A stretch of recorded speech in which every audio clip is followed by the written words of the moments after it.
Pokemon Blue version, a Nuzlocke, in 4K, on HBO, streaming soon, Netflix later, Hulu? I don't know. Peacock? CNN Plus? Probably not. Here's a list of my Nuzlocke rules, and with that, let's get into what is definitely not a mistake. And here we are at our first major decision, our starter Pokemon. We choose Squirtle, and I name him Blastoise with a Y because I've never spelled anything right in my life, and why would I start now? And by I chose Blastoise, I really mean...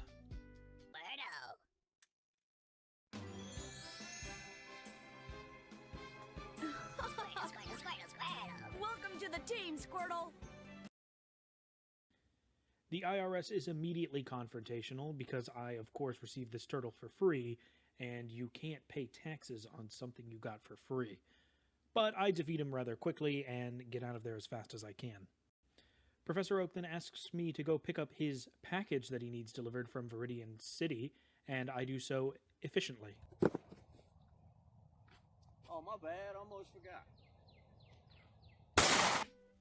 We then use our rewarded Pokedex and Pokeballs to catch Nidoqueen, the Nidorana, Pigdiot, the Pidgey, Butterfree, the Caterpie, and Beedrill, the Kakuna. It's in the Viridian Forest where we train against bug trainers who are basic and easy to fight, but here's where I'll get serious for you. In a word of advice, always buy antidotes. You never know when you're going to get poisoned, and you never know when you're going to be 2 steps away from death, praying to God or Arceus, whoever will listen, that you don't die. Ow. Hey, hi, yeah, you up there, yeah, you. Would you mind healing me, please? I'm poisoned. It hurts when you walk.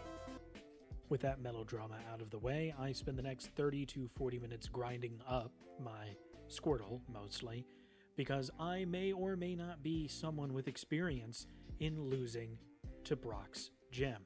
More specifically, the junior trainer who will not be named. I'm coming at Brock's gym with a plan to make sure that everything goes my way.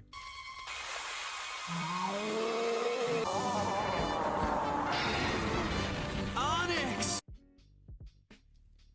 The plan was water.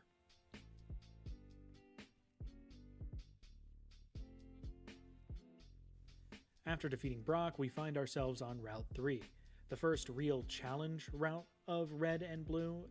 Unlike Viridian Forest, which has a handful of trainers, Route 3 specifically is almost a dozen, and they're specifically there to introduce you to people who are actively talking about and mentioning that they also are taking the gym challenge.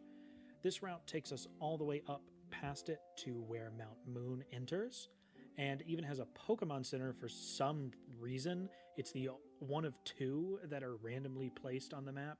I don't know why we also can't fly to them later on, but that's neither here nor there.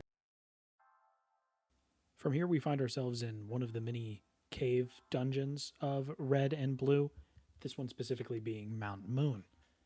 Now, Mount Moon is big and sparse and one of the first big dungeon exploration type points in the game, and it really shows with a bunch of ladders that lead to nowhere, and our first introduction to what seems like an evil team, Team Rocket. They use a lot of Pokemon that normal trainers don't use, and I like that about them. Oh, hi. Guy seems like a dick. At the end of this cave, I find a nerd crawling around on the floor. I do the only appropriate thing that I can think of, and beat the shit out of him, and then take 50% of everything that he's ever wanted. But, all praise the mighty Helix. I return to the dick from earlier, who was pretty rude, not gonna lie, and I beat the shit out of his pet rat. But something feels off about this fight. I don't know. After leaving the cave, we reach Cerulean City. It's very blue. Now that we're fighting Misty, we should really be fine. I honestly feel like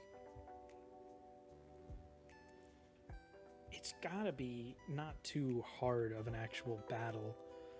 with Beedrill specifically. I imagine Beedrill counters Starmie pretty easily in this game, but now that I think about it, we probably get two-shot by Bubble Beam, so switching in might be the problem. We're going to switch in Beedrill.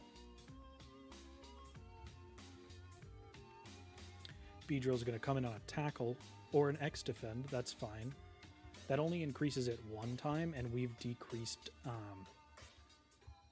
it already. So we need to Twin Needle. We'll take a Water Gun, probably less than half. Yeah. We'll Twin Needle. Super effective. Twin Needle. Almost kills. So the only thing that I'm worried about here is a crit. But I don't... Oh, it's going to Tackle because it thought we were going to switch. So then we just Twin Needle and kill. Easy as that. See, Beedrill's really good into Starmie. I'm surprised we didn't one-shot it there. I guess the X-Defend counteracted it. But pretty easy fight. See, at this point in the game, it's not trivial, but it's not difficult to maneuver around fights. Point in the game, it's not difficult. Meanwhile,